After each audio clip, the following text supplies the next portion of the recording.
I've done this talk I'm about to give here at over 1,000 high schools. And at the end of it, I say, before I open it up to questions, I basically say, advise people to be a multi-sport athlete. Not to play multi-sports just to say, you know what, I really only like hockey, and I'm just going to play something else to be a multi-sport athlete. But many of the kids, and I think parents, think that that's what the other side wants. We're more impressed with the hockey player that plays year-round than we are with the 2 or 3 sport athlete. And it's definitely not the case. So this is a topic that I think is really one of the most dear to my heart, which is why I certainly care about it. And if you guys are ever up on Sunday morning and hear one of the best programs, and I believe the guy is local. I just went to Armonk for the first time tonight before, what it's like the nicest town in the world. I believe Rick Wolf possibly lives in Armonk. He does. Rick Wolf runs the Sunday morning show on WFAN called The Sports Edge, where they talk about not the Jets and the Giants and all the free agency. They talk about the lives that we all live and coaching and youth sports and all that. And they bring up this topic all the time, which is really, really important. So what I'm going to do here is I'm going to try to cover the recruiting process to put sanity to it, because I also think people are just not knowing enough about it. They're very stressed about it. They hear a little bit from this person, a little bit from that kid, this coach, that, and it gets very confusing and overwhelming. So my goal in this talk is to put it in some organized fashion so you actually understand what to do and have a plan moving forward, okay? So a couple things I want to discuss first. I guess I'll go back because I don't want you to see that top thing. But I'm going to pick these 3 dudes right over here. On average, all sports, what's the percentage of high school seniors in this country that go on to become college freshman athletes? Did you see what I put up there? You did, dude. Yes, you did. Yeah, he saw it. So the answer is actually 7%. Okay, yeah, I didn't get to you. I'll get back to you in a minute. 7% of high school athletes go on to play D1, D2, D3, junior college, community college, which means what percentage don't play in college? Anyone? Yes, nice job, boys. Good job. 93% of high school athletes, they're done after high school. And everyone in the room is always thinking, yeah, I feel bad for those other 93%. They all figure they're in that 7%, which I hope you are. I hope Byram Hills turns out D1 studs in every sport every year. The reality is you've been here now 4 years. In 4 years, just to kind of put you on the spot here, but in 4 years, how many D1, let's start with this. How many D1 full scholarship athletes have you had here? Yeah. Okay, in 4 years. How many Division I players in general, not scholarship or not? About 5 or 6. Over 4 years. So we're looking at 1.5 per year. You guys think, what level do you think you're going to play? Yeah, D1, of course, right? Of course. Of course. So I went to Gettysburg College and played football and baseball, D3. And when I got into the room, my first day of freshman practice, I went up to a guy and said, hey, Coach Wayne Mazzoni, it's nice to meet you, running back from Long Island. And he said, I'm a freshman too. He looked so old and huge and developed like he shaved 5 minutes ago and had a beard already again. Like, you don't understand what that next level is. And this is something I'll get into later, but most people think it's Byram Hills athletics or any high school athletics, D3, D2, and then D1's the big boys. And the reality is it's high school, D3, 2, and 1. And most people don't really know that because how many of you have seen, I'll just go back to my 3 guys right here. What sports do you play? Baseball. Okay. You guys watch the baseball players. You guys watch the good D3 game in person? College game? Have you watched a Division III college game in person? No. So you go, I definitely could play that. That's like my worst case scenario. I'm probably going to Clemson or Stanford or Notre Dame for baseball, but D3 baseball is unbelievably talented level baseball and football and soccer and lacrosse and all that. And I'm not here to push you towards D3, but that's where most people have a better shot. So back to the slide now, 7% have a chance to play in college. This, to get recruited at any level, these are the 4 things I think you need to have. And I love that you said fun. This guy's right on. Right on about that. My God, it's a sport. It's not war. It's not life or death. play, enjoy it, and then go have ice cream, right? Like, we're all taking it way too seriously. Number one, be talented, motivated with the physical traits, right? So you have to be good. Everyone's always saying, I want to get exposure, I got to do this. How about being really good? If you're really good, guess what happens? You get recruited, right? If you're really, really good, you're going to get found.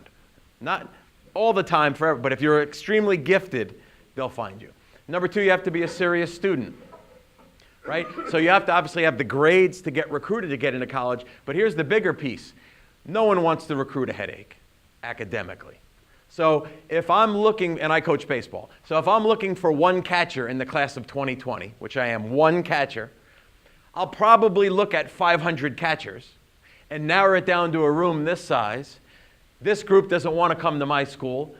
This group doesn't have the grades. This group right here, I'm going to start getting very detailed. How do they treat their parents? What do their coaches say about them? A lot of different things. I'm going to do my research. I want to find someone who's serious about their schoolwork. If I have to worry that they're going to go to class or take their academics seriously, there's too many other kids that will. So if you're not serious about your grades, it's not going to work. Most coaches are going to find that out. Number three, you have to have an understanding of the recruiting process, which hopefully we'll cover tonight, and then some kind of plan in place to become great at what you do. That could be strength training, skill work, playing other sports, studies. You should have some plan in place about how you're going to get better. It's very, very, very, very competitive. And what happens to most of us is we just see our area of high school and maybe the team. Most of you don't have a global, nationwide perspective on what the competition is, right? So you coach football? Yeah. So there's some pockets in this country where football is pretty darn good. What are they? Texas, man, right?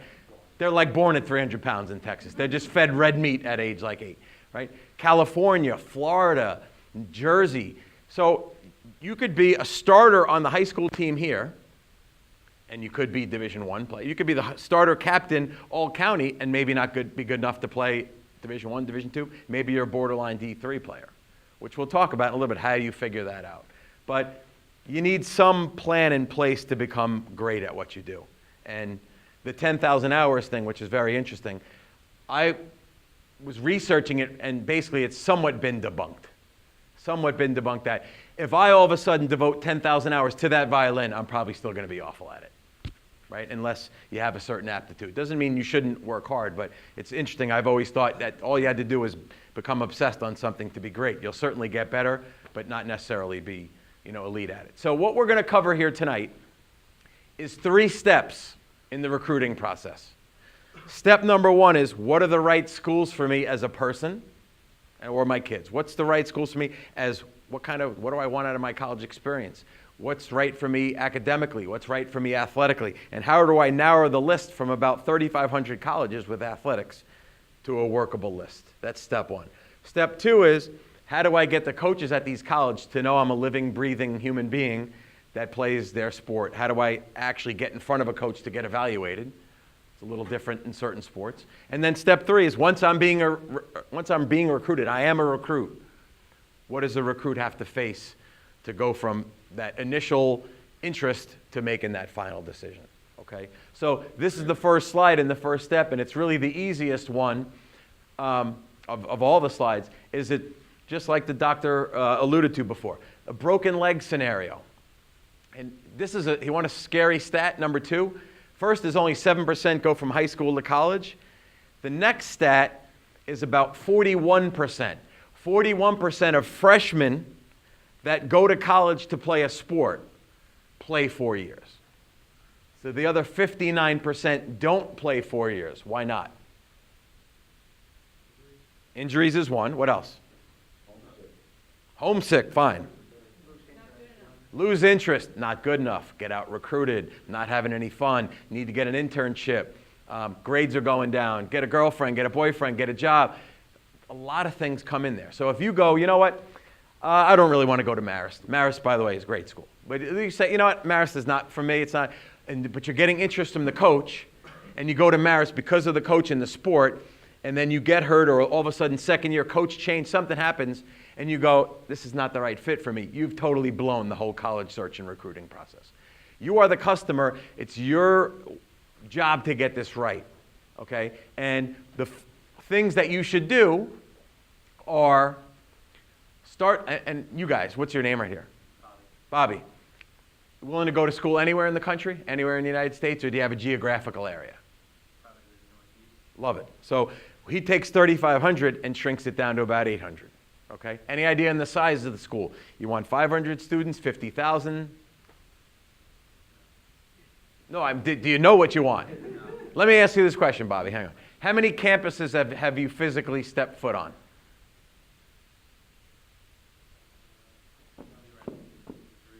Okay. How about you? How many campuses have you been on? One. Two.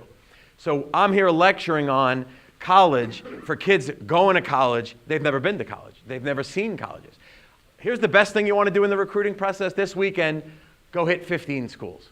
Don't talk. No, I'm not joking. Dead serious. This weekend, see 15 colleges. Don't talk to a coach. Don't meet admissions. Go check the place out. Yell them out. Yell out the schools within an hour and a half from here. Please yell them out. Man, you drive fast. All right, I'll give you that. I mean, like, wow, you must. Fordham, Rutgers, Vassar, NYU, Columbia, Sacred Heart, Quinnipiac, Fairfield, UConn, Marist, SUNY, Binghamton. Huh? Fairfield. Okay, Fairfield, right. St. John's, Rutgers, on and on and on and on and on. So if Bobby goes to Marist and goes, man, I love this place. You sit down with a guidance counselor or a book or Naviance or College Board. Boy, normally I emailed this presentation. Normally I hit one button, they all come up, my thumb's tired. You go, I like Marist, guidance counselor, give me 10 other schools like Marist. They'll be able to do that.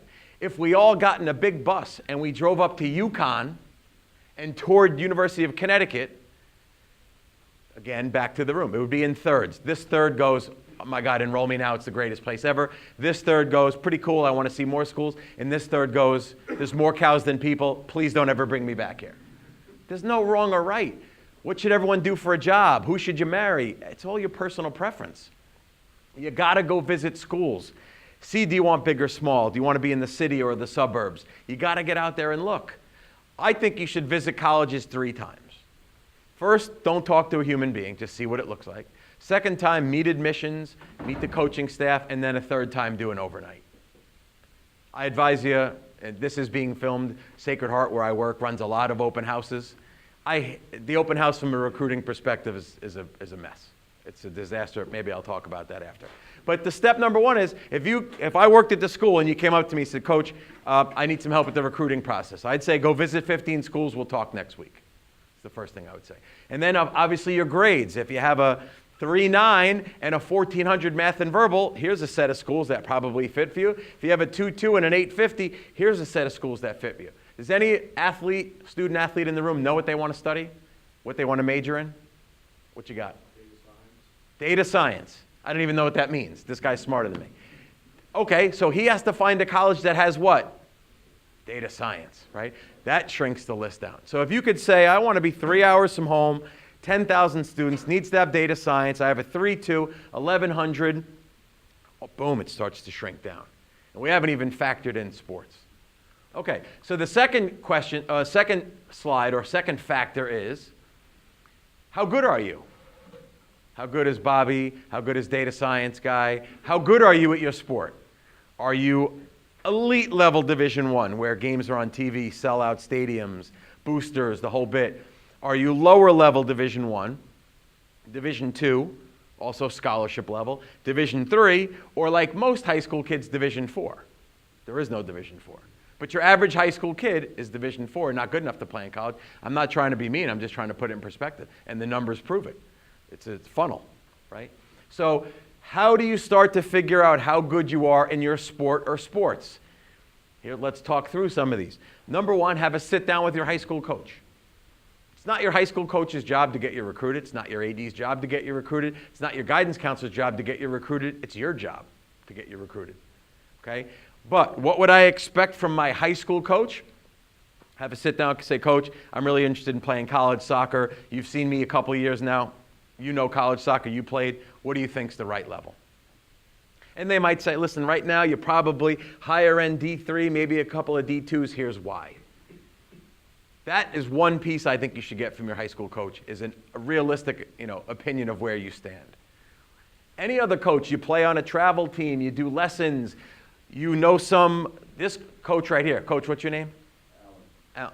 I mean, if you play football and you're in this community, my God, I would ask him. The man's seen more football than the rest of us in the whole room. Coach, you've seen me play. You've been a college coach, a high school coach. What do you think? He could probably, do you feel pretty comfortable that you could nail these kids where they're headed? There you go. If you have opportunity to do that, that's huge. Because what most kids do is just go, I think I'm this, and my dad thinks I'm this, and you just don't know. And I'm not trying to, please think, I'm not trying to shoot down anyone's dreams at all. I'm just trying to help you not waste your time. Because what many kids do is they would have this great D3 school to go to. Does anyone know Vassar?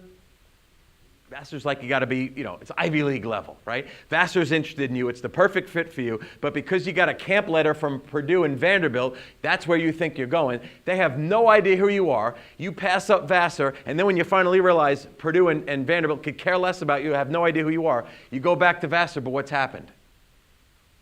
They got somebody else now. Forget it. It's late.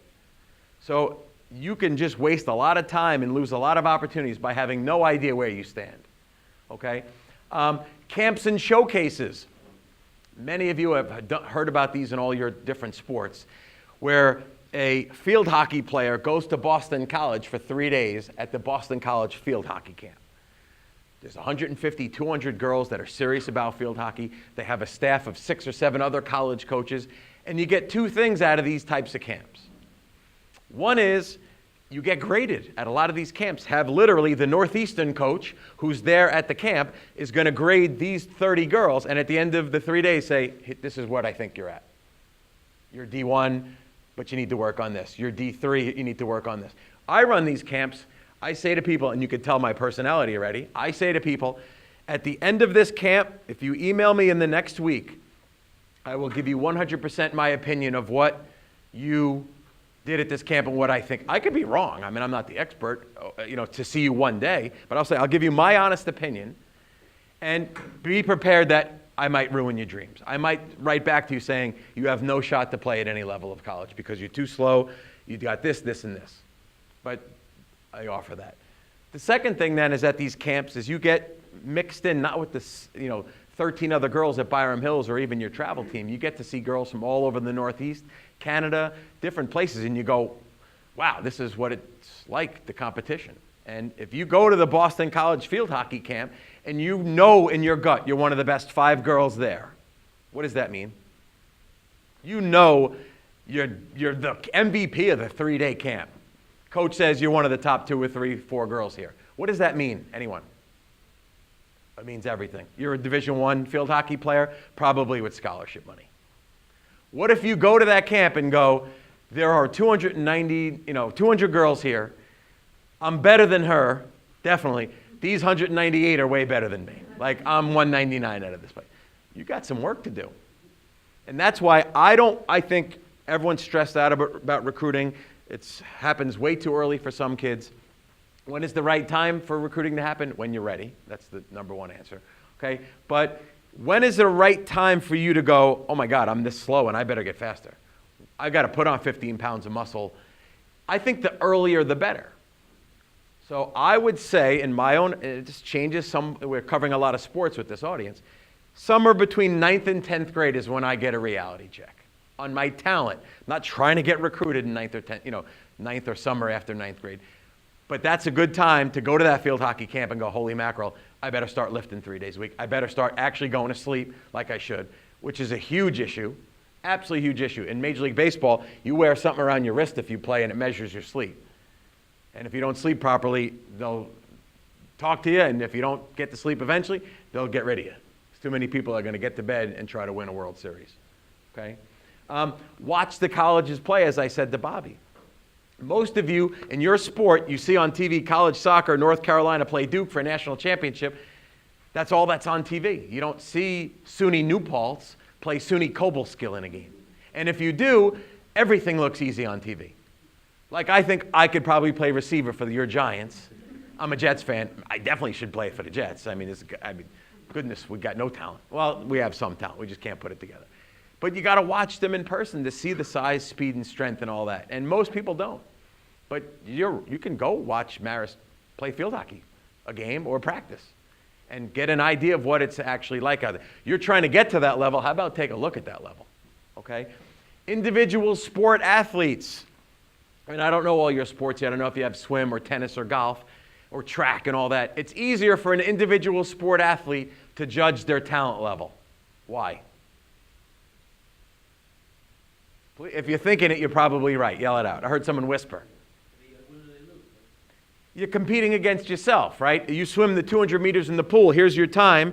Unless you think you're physically undeveloped or you have bad coaching, you are the 37.7 seconds it took you to do that. Go to the colleges and look what they run. They swim their 200 meters freestyle in. 37 might mean you're D1, D2, D3. I have no shot whatsoever. But Bobby could say, I play baseball. Coach, I hit 427 on the team last year. I'm captain. I only made 2 errors, and I coach baseball. If he tells me that, what do you think I think? Who cares? I could care less. Why not? Why don't I care? That's exactly right. So when he plays Horace Greeley, he goes 6 for 6 because their pitchers look like they're throwing with the opposite hand. And then when he goes to play, another school with some pitcher who's nasty, who's going to play in college at Villanova, you go 0 for 4 with 4 strikeouts. So the numbers don't say anything. Parents are always stressed out about the stats and max preps and every one of these ridiculous recruiting services that if you're thinking about investing in any recruiting service, find somebody in a place that looks down on their luck, possibly homeless, and take that $2,000 you were going to spend and just say, here, dude, here you go. Because it's a waste of your money and you'll actually hurt your recruiting process. Maybe there's 1 or 2 in some sports that are actually okay, but the big ones that are out there, and I'm happy to talk about it, at the end, or if you have a question, geez, this company keeps bothering me about, they say if I don't do this, then I'm not going to get recruited. It's BS, okay? So ultimately, data science, what's your name? Andrew. Do you have some idea of the schools you're looking at? Okay, listen, I love it. So he knows what sport he wants to play, the level. Data science, I could ask him more, his grades. I'm not going to ask him his grades in front of him. But do you have a list of 10 schools, 15 schools? Okay, he's probably close. Does anyone in the room, I'm not going to ask you your schools. Does anyone in the room have a list of schools? This is very much like the job search.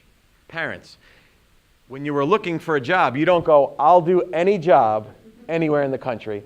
I was a marketing VP, but that company folded. So now I'm either going to be a marketing VP at this other company or I'll bust tables at Denny's. A job's a job. No. I'd like to stay in marketing. I'd like to work in Westchester. I'm going to do a job search for them. This is the same way here. This is what I bring to the table. These are the schools that make a fit. That's step 1. If you can't tell me the 10 or 15 schools on your list, you're really not ready. You haven't done the work, and it takes work. Questions on any of this before I click on to the next slide? All right, you're either loving me or hating me. I have no idea, but I'm going to keep going. Yes? What's the 168 hours? The 168 hours is how many hours there are in a week. And I think if you don't have a plan for those 168 hours, someone else does. So my players that I coach, by Sunday at midnight, they have to send me the next 168 hours of their week and what they're doing. And they send some funny stuff. They'll say like, got class, studying, lifting, coach Friday night, 8 till whenever, you don't want to know. Or they'll say, and I want them to have fun. I want them to have fun. College is about fun. Life is about fun. I mean, I'll tell you now, and Coach can attest to this, for many people, there's never greater high school experience of sports than high school. Never, ever. No travel team, no college experience.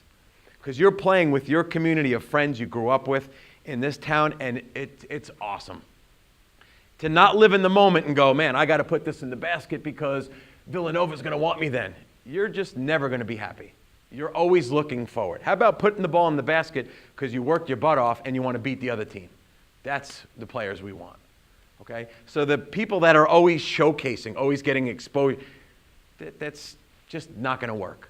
Be great, and that's what will work.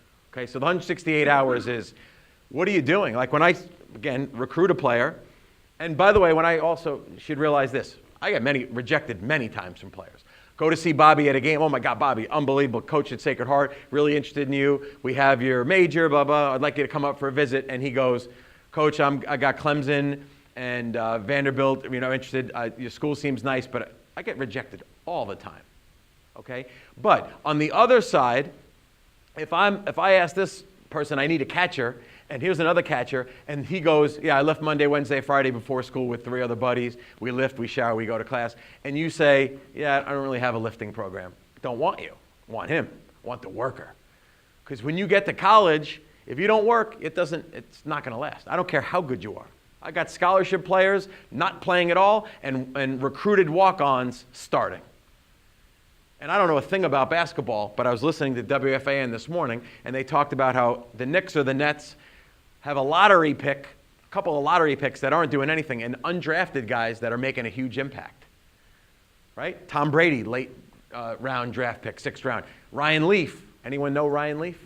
Which Ryan Leaf turned around to have a great and really grew up. It was a great 30 for 30 on him. And he just says, I thought I was God's gift. And it obviously, didn't work. But you have to just build the habits. That's what we want, good habits. Study habits, workout habits, all those things. All right, so let's move on to I have to play this right because normally I ask a question and then the PowerPoint comes down. So now you've got 10 or 15 schools. You got Lehigh, Lafayette, Bucknell, Colgate, William and Mary, Wake Forest, whatever. You want to play soccer there. What do you do to get the coach at those schools to know who you are and evaluate you? And this is important, and I want to just say this before I take your answers. If you get Villanova and Lehigh and Lafayette to say, Bobby, we checked you out, we saw you at a couple games, we just think you're a great kid, we just don't think you're good enough to play here. Or what's your position? We don't need pitchers this year, we signed all our pitchers, or you don't have the grades to get in. If you get a rejection from Bucknell, you should come to school the next day and go, oh my God, I got rejected yesterday, this is awesome. Why? Because 98% of other kids will never even get far enough to get an actual rejection. There'll just be not one meaningful conversation. If you get enough no's, what's going to happen? Eventually, if you're decently talented, someone's going to say yes. You're getting that feedback. Most kids don't hear anything at all, and it's like the actor that would love to be in a big movie and never gets their agent or an audition or anything. I'd rather have an agent go for auditions, read for a part in front of Spielberg, and he goes, boy, that was tremendous. I just don't think you're right for this part. You're going to be a star if that happens. Most never get even that far. So what are the 3 things only that you can do? Yes? Oh, hey, Clarence. What are the 3 things that you can do to get a college coach to evaluate you? There's only really 3 things that I know of, or some combination of. Anyone? Bueller? Anyone? Class? No. No one has any guess at all what you would do. Yeah, there you go. Good for you. Huh? Email. Okay. What are you going to write in that email? I have no idea. Okay. I'll probably write something. Okay, you're just going to write an email. It's just going to say something, and that's it. No, yes. Talk about how you're interested in the school. Okay. So how many, and I'm at a mid-lower level Division I school, Sacred Heart, right? That's not a slight on the school. That's what we are, right? How many emails does this dude get per day from recruits? A day. I get about 50, 60 a day. So do you think I wake up and go, you know what? I don't have to recruit this summer. I can just see the family, go to the beach, a couple of pina coladas, because you know what? Tomorrow on Thursday, I'm going to fire up the computer. I'm going to get from Bobby, data science guy is going to email me, and recruiting's going to be done, throw out a couple scholarships, and just go hang out. No, recruiting is an incredible amount of work. Those emails that come in, do the kids say, what's your name? Stephen, are you going to write me and say, listen, coach, I'm lazy. What sport do you play? Football? Football. Coach, I'm lazy. I just can't really tackle. Like if the running back is big, I just really not interested in tackling that dude. No, you're going to write, I've been playing football since I'm 5. I sleep with a football in my bed. I love football. That's what you're going to say. And I bet you do, and I bet you're good. You look like a good athlete. But it all starts to blend in. It's a bunch of noise. How do you not be the noise? How do you see a great job open at IBM when 3,000 people send a resume in? How do you become one of the 10 that gets picked out and actually read and maybe called for an interview? So what are the 3 things only you can do to get evaluated? Okay, so I'll turn to the page now. Okay, so video is one. Boy, let's talk about video. Certain sports use it like crazy. Football, video is almost everything because they don't have summer travel teams. The coaches are in season when you're in season. So video is huge. So if you play football, you better have some video on Huddle and be able to pass that along to people. Okay? So video is huge. Other sports, it does play a part, but people think, I got this video, man, I'm just going to send that out, and just the coaches just can't wait to get my video. You know? I've talked to many college coaches, they just delete everyone. Everyone. You know? So it used to be VCR tapes. And like you'd go into someone's office and literally they were stacked up like this. And certain places, the only person that might ever watch is like some intern. And he'd watch them all and say, Coach, here's the 3 to take a look at. So video can help you, but we'll talk more about that in a minute. I will say this, if you hire a video company to do it and like shoot and direct and light and soundtrack to it, no one wants you. Why is that? I'd rather that Steven gets a video filmed by his younger brother on an iPhone of 2 minutes, him making a couple of sick plays in a game, send that along, than somebody that has to put Van Halen in it. And, like, if you're selling me something, what do I think? You're probably not that good. You're trying to throw a lot of bells and whistles in there. If you're really good, you don't need a whole lot of sales stuff in your video. But if you're an athlete in the room, raise the hand if you have video of yourself that you can send to colleges. 1, 2, 3, 4. That's something you're going to need. Okay? So we could talk a little bit more about it. I want to get through this, and then later if you want to come up and say, Coach, I got this video. How do I get video? Happy to talk about that. Be seen playing live is your ultimate goal. Your ultimate goal is to be seen playing live. You probably know college coaches are not pouring to high school games. They're not pouring to high school games. Why? They're playing. They're in season. And from my side, here's what you guys probably don't realize. Recruiting is absolutely stressful and overwhelming. Because, again, I coach baseball. How many coaches recruit at my college? How many are recruiters? Take a guess. 3. So we have 3 coaches that recruit for my Division I program. That's all you're allowed, NCAA rule. 3 recruiters, and how many high school baseball players are there? 455,000 across a very big country. So when I go to this event in June, go check out this event, somewhere I'm missing 50 other events and thousands of other teams. There's a lot of things that make recruiting very, very, very difficult. So high schools do get watched generally in your playoffs. So your team's really good, you're playing later in the year. A lot of times the college season might be over, especially if the team hasn't done well and they didn't make the playoffs. They're motivated to recruit. They'll go out and watch high school playoff games, where generally the best players are playing. That's why you made the playoffs, okay? And then we'll talk about some camps. I mean, you guys must be stressed and overwhelmed about camps. How many camp emails data science, how many camp emails do you get? A lot. Geez, this one looks good. That is a nice brochure. This is down here. How do you pick which camps to go to? Where you want ones that have your schools. The best thing you could possibly do if you want to play field hockey at Bucknell is what? Go to the Bucknell field hockey camp. Why?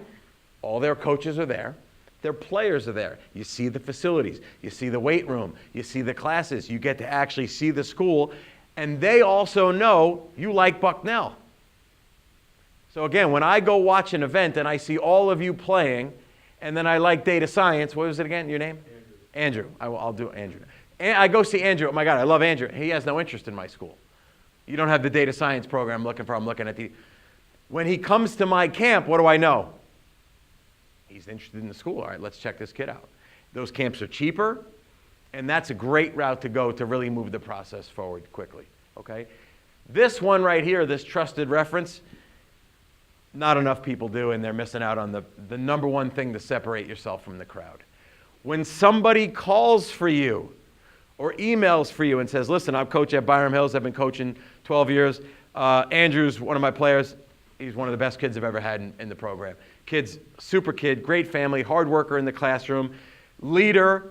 I will, through anything it takes, go watch this kid play.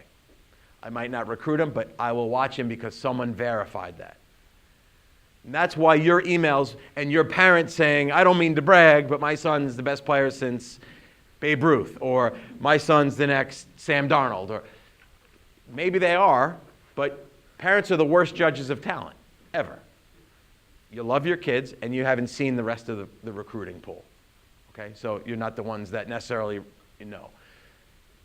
And again, look at a few of these other things below. I talked about the recruiting services. When is the time, the right time? Most people, it's junior year. Most people in your junior year, things are going to start happening. And the sport that was the craziest and the earliest was lacrosse. And lacrosse legislated to join the rest of us. So now they can't really offer anybody until junior year. They were previously getting commitments from kids that never even thought of using deodorant, like 7th graders and 8th graders. And it was insane. But they all felt they had to do it because everyone else was doing it. And then again, no one way is magic. Like people go, I'll just go to this camp. I don't have to do anything else. I'm going to go to this camp because that's where Frank got recruited. Oh, Laura made this video and sent it here. That was all I have to do was the good video. Everyone recruits a little differently. And one of the things that I would suggest, if Colgate is on your list, I would call, yes, actually call, not text, not email. Call up the coach and say, Coach, I've done a lot of research. I think Colgate's a great fit for me academically, socially, and athletically. I know you probably hear that all the time, but Coach, I'd like to know what you really want when you recruit. Where do you recruit? Where do you go in the summer? What event should I go to that you'll be at? Do you want video? Would you like to talk to my high schooler? That's a really way to make it personal.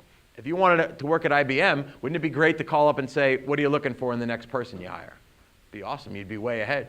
It doesn't happen. Right? But you can do that. Coaches, I have my whole summer 2019 mapped out. I know I'm going every day in the summer. So if you are interested in my school, how about going to the same places so that we can connect? And right then and there, we could tell you it's either moving forward, no shot, or let's keep looking. Yes.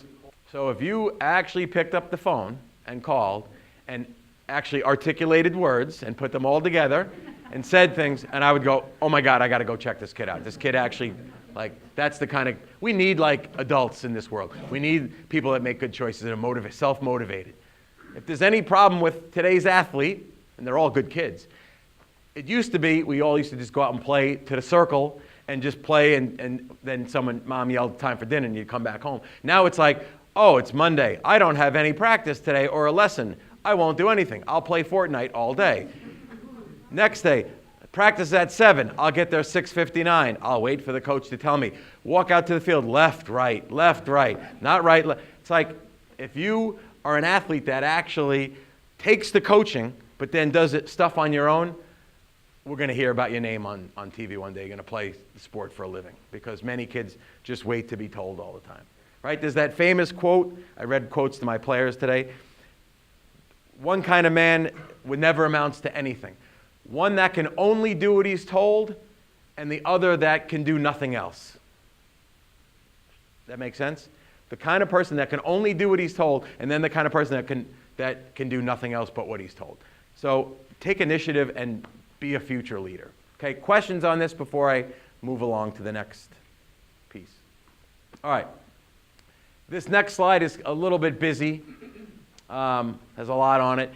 This and the rest of the talk, you're being recruited. How do you know if you're being recruited? You'll get a personal call, text, email, letter in the mail, face-to-face contact. It's not a camp brochure. It's not a generic email. Okay? So it's something very specific when you're being recruited. Okay? When you're being recruited, there's a variety of things you have to face, and we're going to start talking about a couple of important ones right here. Number one, Division 1 and 2, the scholarship levels, you have to be academically eligible to be recruited and to play as a freshman. How many of you have heard of this initial eligibility clearinghouse? The coach, of course. He might be the only one in the room. I'm getting worried. Okay. This says the NCAA is saying to you, you have to have done your work at Byram Hills High School before we let you play in college. You can't just be the stud athlete, blow off your schoolwork, and then get to play because you're really good. So I'm going to just explain what this is. This is if you're taking some notes, and it's in my book too, but 2.3.org is the website that you must go to and register that you want to be a college athlete. Okay? And what you do is you submit information. Your high school will send transcripts. Eventually, the College Board will send your test scores. And at the end of graduation, you're either certified or not. This is kind of hard probably to see from where you are. Normally, it's on a big screen. But this is for Division I. Upon graduation, in your 16 core courses, not your overall GPA, your 16 core courses, English, Math, Social Studies, Science, starting in 9th grade. After 9th grade, you've satisfied 33% of these. In 9th grade, you could blow your chances to play college athletics if you're not serious about your grades. In these 16 core courses, you could be no lower than a 2.3. If you're a 2.2 in your 16 core courses that Byram Hills determines, there's the 16 core courses. If you have a 2.2, you can't play as a college freshman. You could still go to that school, could actually get recruited, you could be on the team and practice, you can't play in a game that whole first year. If you have a 2.3, then you need a 9.20 or higher on your math and verbal. It's a sliding scale. The lower your GPA, the higher your board scores need to be, and the higher your GPA, the lower your board scores. So if you have a 3.5 or better in those 16 core courses, you only need a 400 on the SAT. That's what you get when you sit down for the test. So you're right, I'm Bobby, I'm Andrew, and you got a 400. So if you have a 3.6, 3.7, then you're eligible. Division II, you need 14 core courses, a minimum of a 2.0 and an 8.20, no sliding scale. Now, one last thing, because this is important. Many kids were saying, I'm going D3, I don't need to do any of this paperwork stuff, and you don't for D3 still. But what was happening was all of a sudden this kid going D3 started to improve, get better, and started to get some attention from Division I and II programs. And then because they weren't in the system, they couldn't be recruited, or they even walked on to a college and they couldn't play for the first month or two because they weren't in the NCAA clearinghouse. So let me just finish this one thing, I'll take your question. So when you go to this 2.3.org, it says Division I and II, Division III. When you click on Division I and II, it's going to charge you about $78 to go through this system. You click Division III, it's free, but all your information is in there. And then all of a sudden you go, you know what? Looks like I might have a chance to play D1 or 2. They just take your application, charge you the money, and move you over to Division I or 2. Basically, for most of you, if you're a serious student, this is just red tape that you have to go through. For others of you not serious about your grades, this could hold you back from playing. There's a corresponding ACT score too. So there's actually a huge sliding scale that would make a great slide, but it has so many columns, you'd have to be right here to read it. So you'd never have a shot to read it back there because it's literally columns. It goes like 2.300, 2.3010, 2.3010. It's the longest amount of columns you've ever seen. It's really, it's confusing. But once you get into that system, so now I say, hey, I like Bobby, I want you to come up for a visit. I have to go in there, make sure you're in the system, your grades check out before that can happen. And then way before even a scholarship offer goes out. Okay, next piece of information on this slide is when you are getting recruited, it is awesome, but your job now is to go, oh my God, Villanova likes me, Bucknell, Lehigh, Lafayette, Colgate, all these different schools. Oh my God, this is stressful. Like, how do I know which one's the good and the right choice and all that? And most coaches are really good. There's 95% of college coaches are just good people trying to do a good job, make a nice career coaching people. You get some shady people, and probably more basketball and football at the higher levels because they're under pressure. It's there's almost 2 levels of recruiting in college sports.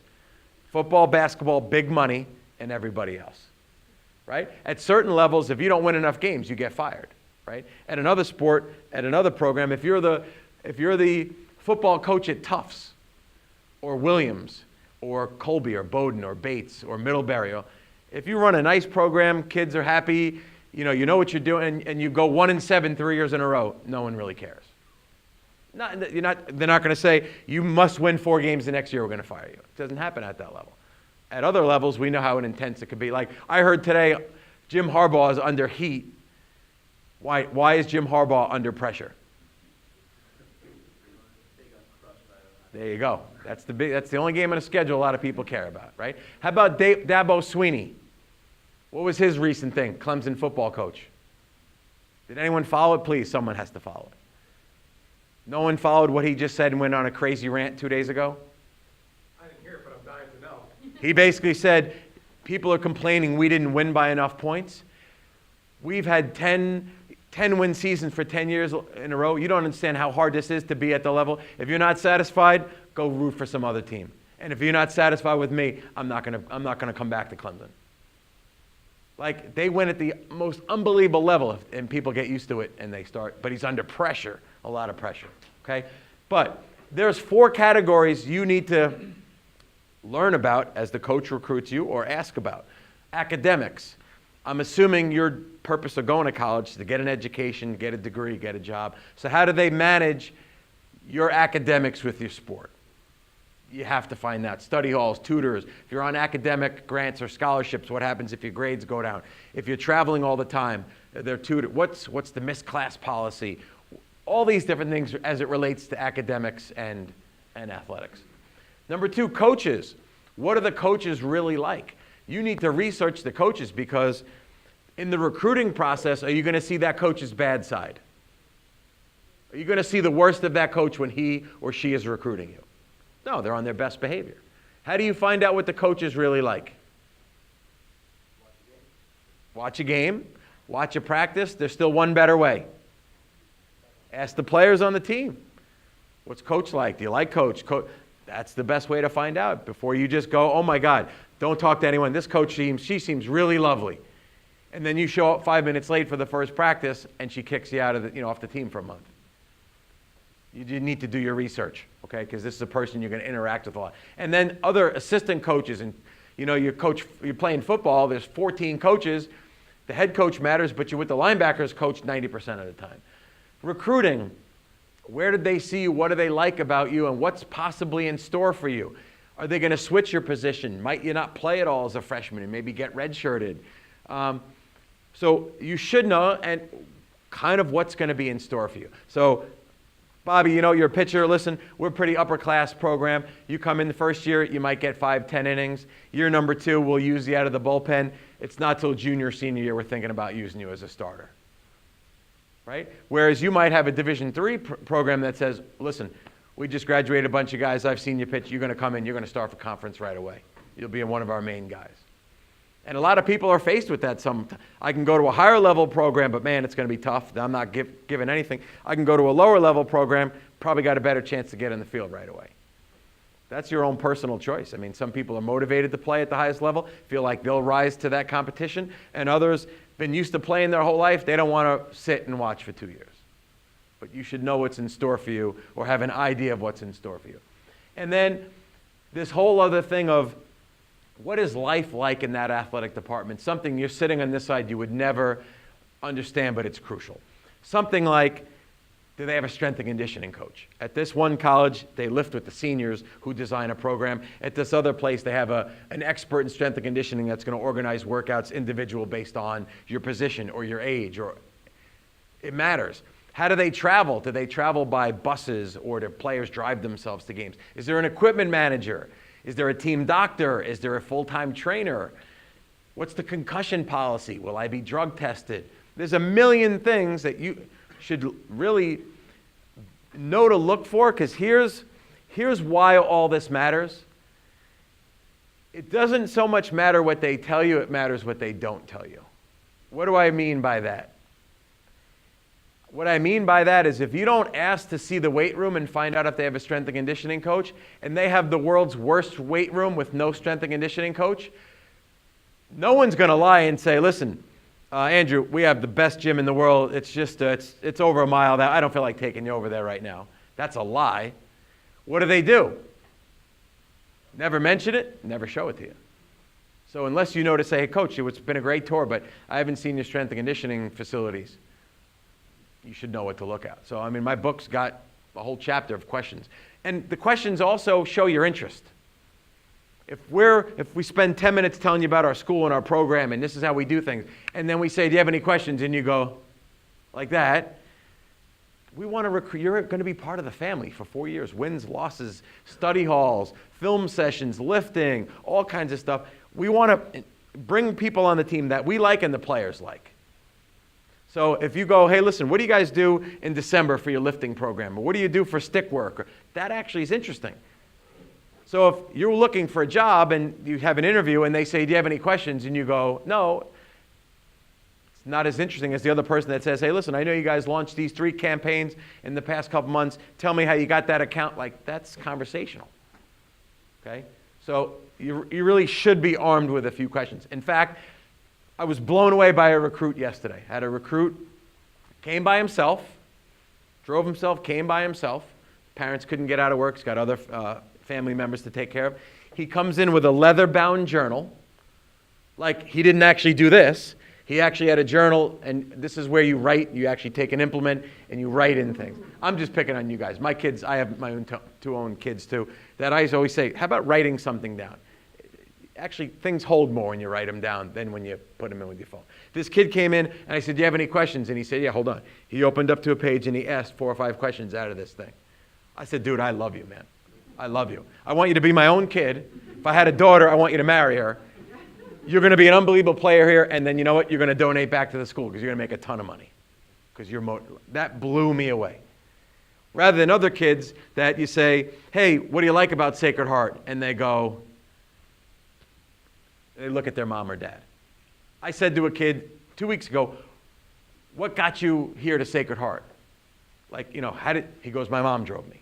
Like, I wanted him to say, I've done my research. You guys are an hour from home. You have a great criminal justice program. The baseball team's had a lot of success.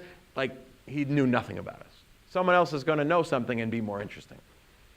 Questions on this piece? We'll only have a little bit more to go, and you guys have been very kind and patient. But 2 key things here to cover. One is admissions, and second is scholarships. Okay? So admissions. There's a lot of writing up here. I'm just going to cut to the chase and tell you what happens. And if you want to ask me about what some of these other things mean, you can, or do it at the end. The first thing I do when I like Andrew, as it relates to admissions, what's the first thing I do? After I see he could play, that's the number one thing I want to know. Can he play? First and foremost. I don't want to know if he's great at data science. I want to know, can he play? If I find out he can play, what's the very next thing I do? Anyone? Ask for a transcript. With that transcript, I get it. I have this nice fancy cover sheet. Cell phone, his email, his address, his high school. Is he a scholarship candidate? Does he do community service? All these different things. I list it all out. I put it in the mailbox, goes over to admissions. 3 or 4 days later, admissions sends it back. And they say a variety of things. If this person is basically hey, we're not saying he's in with this transcript. We're saying this kid will be accepted unless something goes horribly wrong. That's what you're hoping for, an A. And generally, the people that get an A have a number attached to it. So it'll say, A, Andrew is not only acceptable, he's going to have a $14,000 academic grant.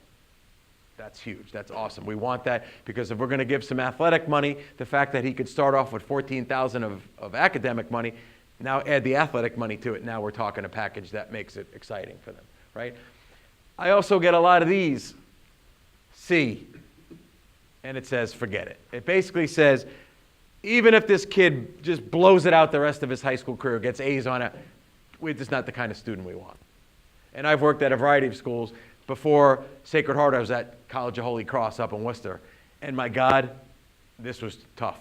Meaning, they could have you as a B, which means like, B is kind of, let's see another marking period, have them come up for admissions interview, have them retake the SATs. You get some of the Bs, and I'll talk more about the Bs. But then your next marking period, that B plus you had in advanced placement Latin became a C, and that B plus to a C, and they dropped you from admissions. It was crazy intense. So the higher academic schools, man, they pour over those like crazy. Sacred Heart, my school, and a lot of schools are going SAT optional or board score optional. That means your transcript's got to be really good. You still have to actually take an SAT or ACT, regardless if you're a student athlete because of the NCAA clearinghouse. But this B level, where admission says we're really not sure yet, is the worst place to be when you're a coach. Because how can you fill out a recruiting class with a kid that you don't know is going to be accepted or not? So for the most part, most programs that I know, football could be different, especially at the high level, Clemson, Alabama's, all those. Most coaches I know get, depending on their roster size, 2 or 3 kids to say, listen, admissions, I need a catcher. This is my number 1 catcher. I'm going to make this kid an offer. He's my top of my list. If I do make that offer and he accepts, will you, provided he does such and such, allow him in? And they'll say yes. And it's kind of based on your track record as a coach. And I don't mean your on-field track record. It means that if I have a kid that's borderline getting in, to say it's Andrew, right? And then 2 years down the line, Andrew's on Nadine's list, or maybe it's 5 years down the line. He graduated with a 3.8, and he's now got this great job. I could say to admissions, this is another Andrew from Byram Hills, man. This kid, let him in. I'm going to support him, make sure he gets his grades, and look what this is another, Andrew right there. What if my track record as a coach is kids like Andrew last a year and fail out? Then I go to admissions and say, hey, man, I need some help. And they say, look at the last 3 or 4 kids that were in this situation. We're not letting them in. Most of the recruiting at the Division I level is junior year. So this kid that came in with his notebook is a 2020 grad. He's a high school junior. So he's forever away from even applying. He's a year away from applying to the school. So admissions is going on. Summer after junior year? Say it again? Summer after junior year? When you apply? Is that what your question is? Yeah. Yeah, he would apply in fall of his senior year. But the bottom line is, from a recruiting thing, with this kid already, was told he was accepted and how much academic money he's getting. Okay? Or not, he is an acceptable student at this point. And if he continues on this track record, he will get this amount of money. That money, by the time he goes to apply in a year from now, could go up $3,000 or $4,000 because of his grades. It could also go down $3,000 or $4,000 if his grades, if he gets the quote-unquote senioritis and blows everything off, and then his package will drop.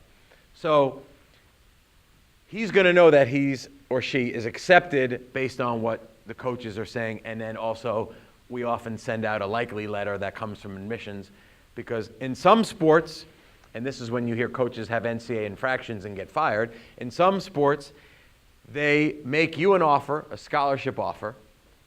They really wanted you. You were probably going to a bigger school, USC. It didn't work out with USC. You come back to me. You're better than you. I tell admissions to deny you so I can give your scholarship to him. That shady stuff happens. When that gets exposed, then you lose a job. And that happens in pressure money sports, revenue-producing sports. But you're way ahead of the regular student as an athlete, because we can't fill out a recruiting class with a wishy-washy thing from admissions. So, any other, in case is there any other questions on that admissions piece? There's a little bit different in the Ivies. The Ivies have an academic index. I don't want to spend the 10 minutes on it now. I'm happy to talk after if you want to know about the Ivies and the academic index and how they recruit based on that. It's worth your while to hear, but it probably won't apply to a lot of people. All right, the next 2 slides are, and you might have to squint. I can't really even see from here, my eyes stink. This is women's sports at the college level, and the scholarships they're allowed by rule. Okay, Division I is on the left column, Division II is on the right column. This needs a lot of explanation because it can be very confusing. So, women's basketball. In Division I, you're allowed 15 scholarships. What does that mean? That means the whole program at one time. Grad students, or 50 are seniors, juniors, sophomores, freshmen. It's not 15 girls a year getting a scholarship. Basketball, and up here is the only it must be a full scholarship sport. What that means is if they're giving you a scholarship in women's basketball, you're getting everything. Tuition, room, board, books, the whole bit. The other sports can spread out the money. So women's bowling, you're allowed 5 scholarships. They might have 17 girls on the team, and these 5 get half tuition, these 5 get a quarter tuition, those other 5 get no scholarship money whatsoever. The other sports have the flexibility of giving different amounts out. Now, before I can come back to this, but this thing that you need to see here, this is where this confuses most people. This is the maximum amount allowed by the NCAA.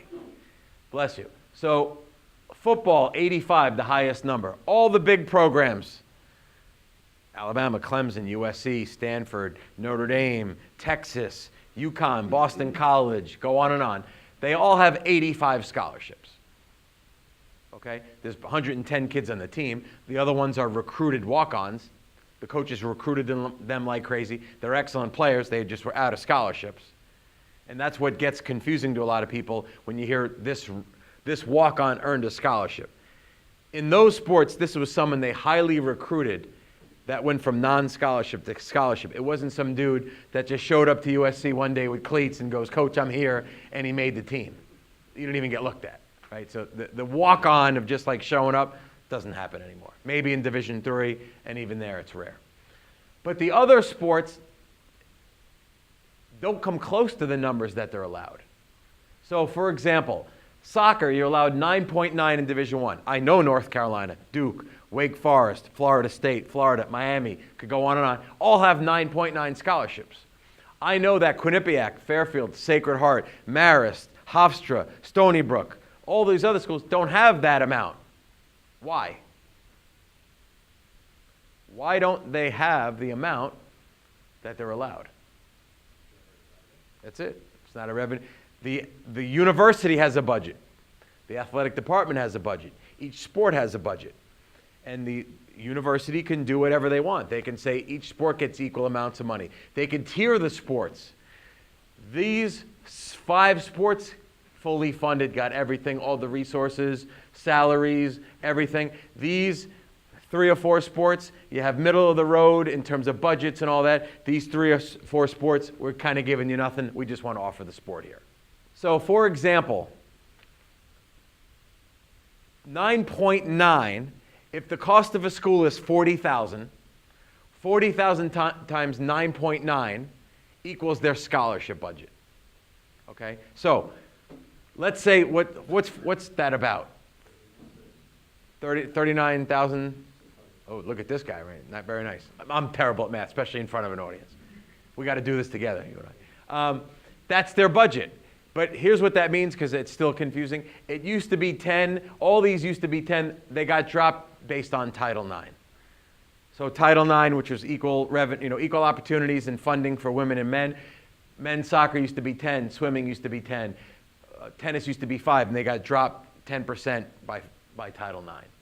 But that means that they have 9 full scholarships and then 9/10 of a scholarship. I don't know if I explained that right. Does that, most people understand what I said there? So the answer is that it's both. So if I have 1 scholarship, just say I have 1 scholarship, and you're an in-state person and we're giving you the full amount, that's 1 scholarship. Let's say it's $25,000 in state. I have 1 scholarship and I'm out of state and it's $40,000, that's 1 scholarship. I would say this, it's a really, really good question. I've never worked at a state school. My guess is they'd probably love to recruit everybody from in-state because it's going to be the cheapest, most affordable way to do that. However, you look at the rosters of all the state schools, Connecticut, New York, New Jersey, and the kids are from all over the place, because the bottom line is you need a good player to fill that spot, not just an in-state. Like, you'd take a kid from Hawaii that's great in goal, better than the kid in-state that's cheaper. You just need the goalie that's going to be great. First of all, you got to find the school you like. If you don't want to go to school in state of New York and you are because that might get you recruited, that's probably not the right. Like if you say, man, I love the heat and the sun, I really want to go to college down south, I'm going to stay in New York, I'm going to go to St. Lawrence because it's, or I guess let's say a SUNY school, SUNY Binghamton, I guess you could possibly go that route. The second thing is, we just alluded to it right at the beginning, the chances of getting a scholarship is so unbelievably hard that let's hope someone gets to that level and has that kind of dilemma to face. Right, so that's a great question. So let's say in basketball, we have 13 basketball scholarships in a Division I team. 3 people are graduating on scholarship. So 3 scholarships are graduating. That means we have 3 for the new class coming in. It's how much is going out, and so everybody has some spreadsheet or software which says who's leaving and what the class is. So like I know how much money I have for 2020, 2021, 2022 because I know what's on the books already and who's leaving. So yes, it really does. It's what's leaving and then what you have, unless your budget happens to go up. Yeah. No, because you have, first of all, you're allowed 11.7. Most don't have 11.7. The roster's 35 people. You're spreading out a lot of them. So I have, 34 kids on our team. I'd say we have 10, 11, I'd have to really look at it, that don't get any athletic money whatsoever at all. And then the other 22, 23 that are getting money, out of those 22, 23, half of them get a serious chunk of change. That amounts to maybe 50, 60, 70% of the cost of the school. That's academics and athletics combined. But most of the sports, I don't know a one lax kid in most schools that I know that gets a full ride. Maybe some hockey, gymnastics, no. Golf, oh my God, no. Football, of course, you have to give fulls in football. Fencing, no shot. I mean, fencing, you're allowed 4.5. Most schools probably have 0.5 of a fencing scholarship, and they have 27 kids on the roster. This kid gets $1,750, $627. They're just have enough money to give to make it interesting. Unless they're at a major school that fencing is a highlighted sport, fencing's limited as it is, heavy in the Ivies. And the Ivies don't give athletic scholarships. We all know that or not. The Ivies do not give athletic scholarships. Plenty of other merit-based or need-based aid, no athletic scholarships. All right, my last slide of the night, I promise. And then any questions, either group or individually.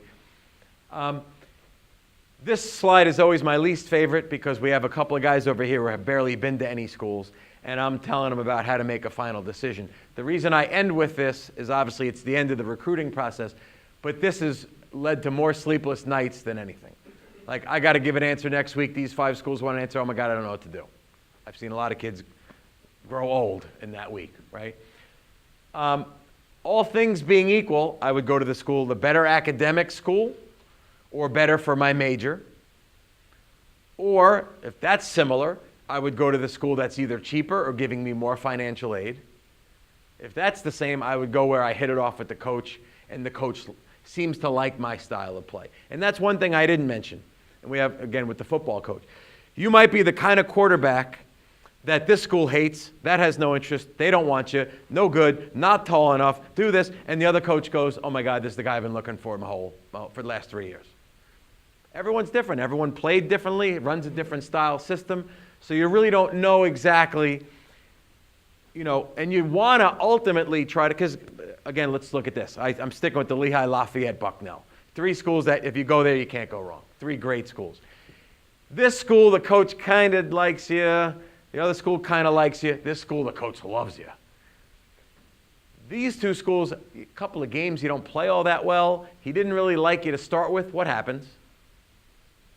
You kind of get buried. You don't get a lot of playing time. You always feel pressured. The other place, a couple of bad games. That's all right, man. Listen, you're going to play the next 10 no matter what happens. Go out there, have fun. That's an environment most people thrive in. So again, all things being equal, the coaching does matter. The reality is the best way is to make a visit and use a gut decision. So an overnight. And that means meet the team, meet a lot of the kids in the team, watch a practice, watch a game, watch a strength and conditioning session, sit in on classes, go eat the food in the cafeteria, sleep in the dorm, see what the school's about. And when generally kids do that, 2 things happen. Number 1, they go, oh, now I see, this is the place I want to go. This, I'm comfortable here. Rather than me thinking about it all day, I went and I visited, this is the place I like. Secondly, a lot of times we ask our players what they thought of you. And it rarely happens, I'll say 1 out of 30 times, our players who hosted those recruits will come in and say, no, we're not taking this kid, coach. And that could be any reason why. Maybe the kid did not say actually 1 word the entire time, or maybe thought this was his get-out-of-jail card and was going to go drink every beer that he could possibly find on campus and do other stupid things.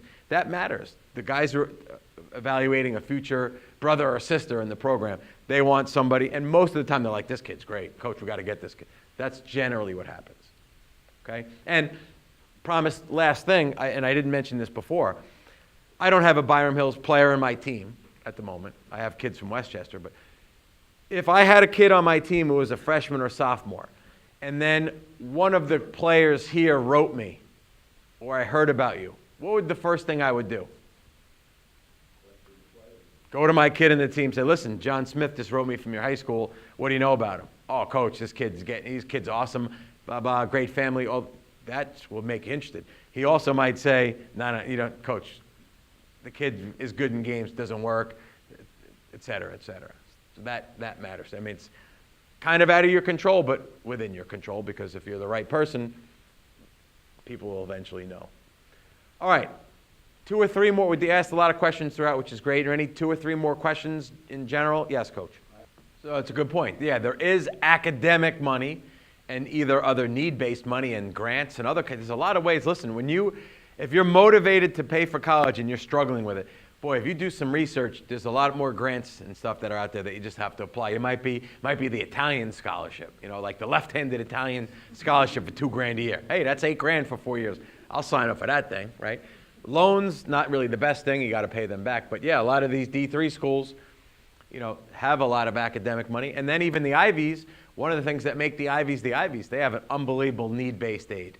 So if you have the grades to get into a Harvard or a Yale and you can't afford it, they're going to get you there. They're going to find they have unbelievable endowments, and that's what those are for, to help people be able to get into those types of schools. But all right, anyone else? Yes. Hold on, ask that again. How do you know if a college program? How do we know if the program is actually taking the academic? Excellent question. So there's the APR.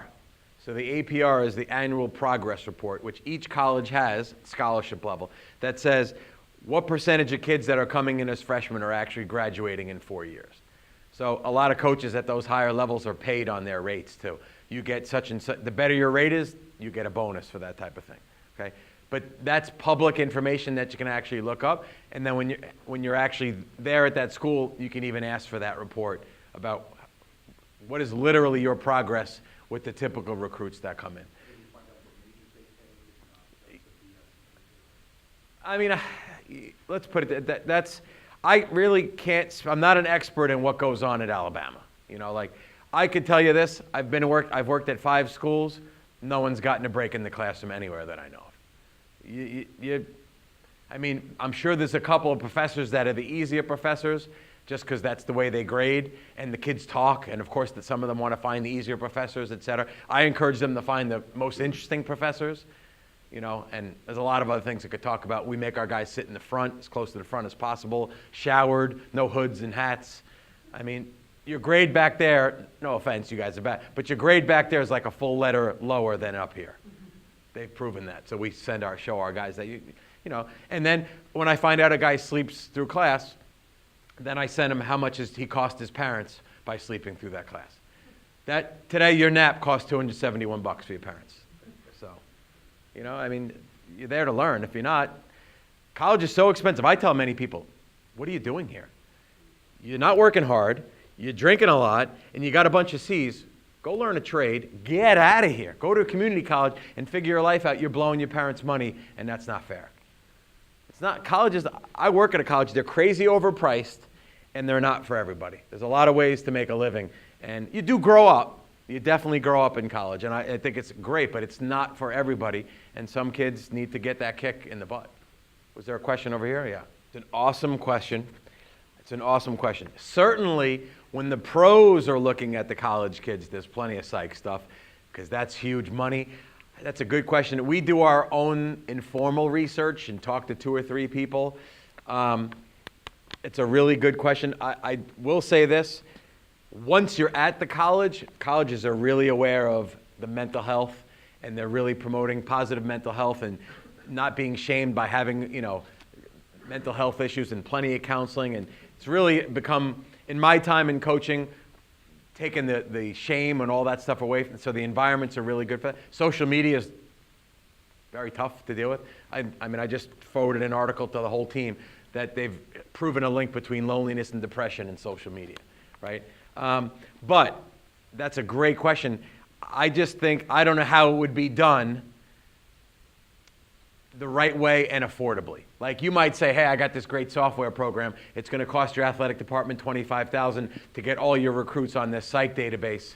And my school would go, yeah, right, we're not paying $25. We need to get vans to get to practices. You know, at higher level schools, maybe they do that. I don't know, Coach, does Alabama football psych test their recruits? No. Yeah. Yeah. But I mean, it is a neat concept. Maybe you and the doc go in the biz again. He's got a book coming out. I don't know if you heard about his book coming out. Did you have, oh yes. Generally, you're either going to be asked for it or it's going to be kind of obvious. Like, you shouldn't ask for it if we don't know who you are. Like, you shouldn't email and say, hey, Coach, I'm coming up next Friday. Can I sleep over? You know, like, it's more like, hey, listen, we've done this. You know, I'm really interested in the school. Is it possible I could come stay overnight? Then that's fine. But there's the rules are this for overnights, and they just changed the rules. Now, juniors in high school, starting your junior year, you can take an official visit. Juniors and seniors, an official visit. The rules are you can only take 5 total at different schools and once at each school, where the school pays for your visit. Might be a flight, mileage, rental car, hotel. They're bringing you a visit. You get meals. You can go to games, that type of thing.